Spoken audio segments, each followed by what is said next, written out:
decía Karl Marx, que no se trata de solamente interpretar la realidad, sino de transformarla. Ya cuando se la interpreta de una forma u otra, se la transforma. Con esto cedo lugar a Nicolás para no quedarnos sin tiempo, quedándome con esta idea de liberar futuro, ¿sí? Agradeciendo la escucha, dejamos al profe Nicolás. Bueno, buenas tardes nuevamente. Ayer recién expresábamos.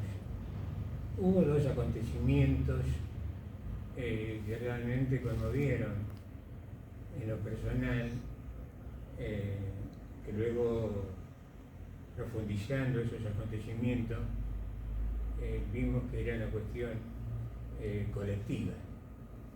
Pero primero voy a partir de una cuestión muy subjetiva. Hoy cumplimos años de una operación de la cual estuvo en juego gran parte de mi vida, existencialmente de forma extrema.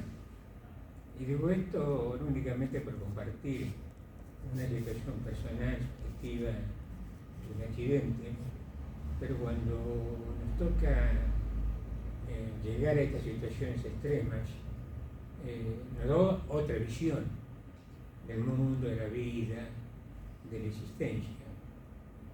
Y bueno, también esto influye en lo que nosotros estuvimos pensando y reflexionando.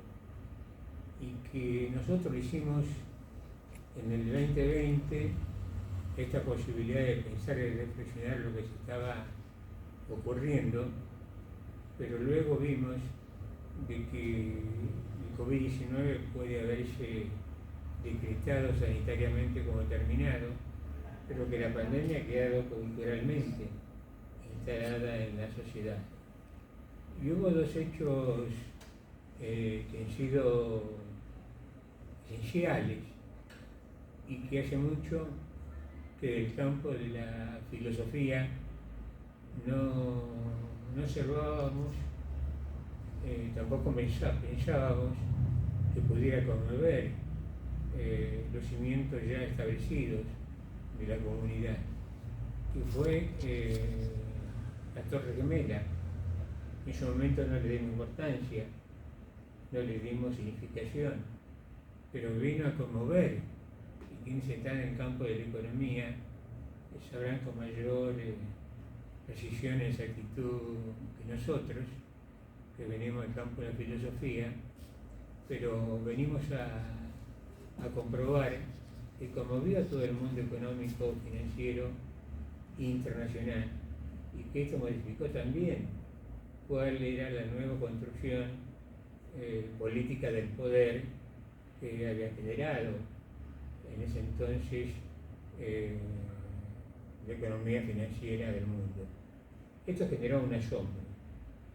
El segundo asombro fue el COVID-19, que vino también a interrogarnos aún más estructuralmente cuál era el sentido de la vida, cuál era el sentido de la existencia, porque, y esto hablando en términos y un pensamiento contrafáctico, diríamos, o dirían los periodistas con el diario del lunes.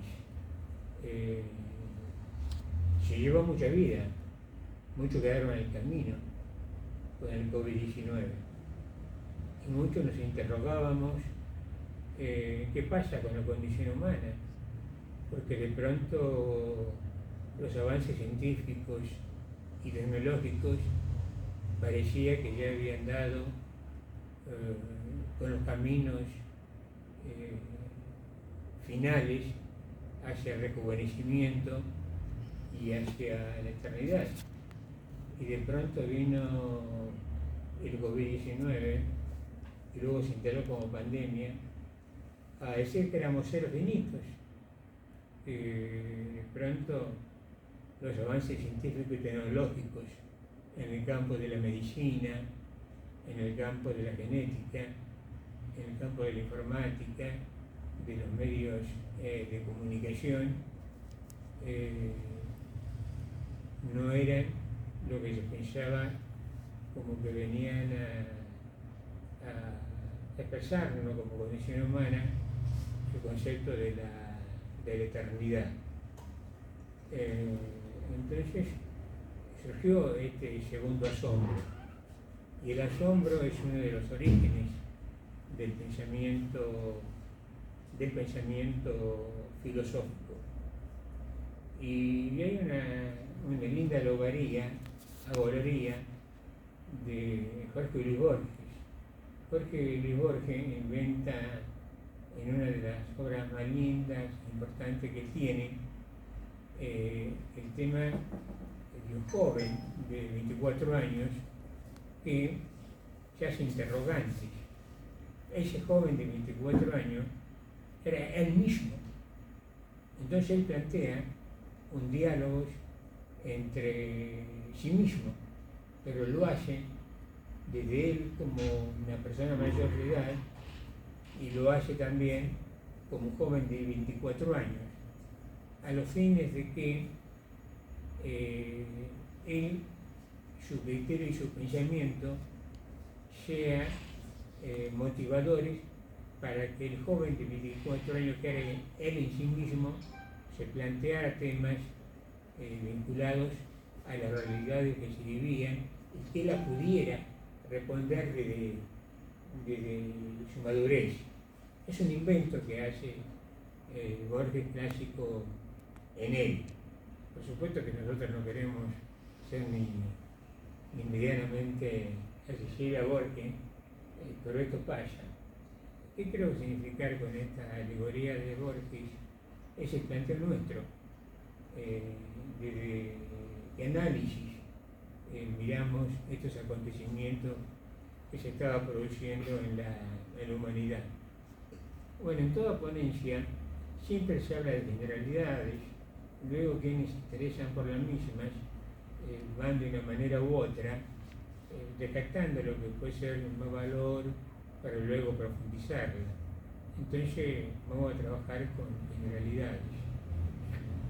¿Qué fue uno de los factores que la pandemia denudó? Entre otras cosas, como decía en un principio, pensábamos que la ciencia y la tecnología se había impregnado y se había hecho desde la singularidad, la universalidad, y ya no había más que pensar, no había más que reflexionar, y se acababan los conceptos de condición humana a manera de la filosofía. Entonces pensábamos que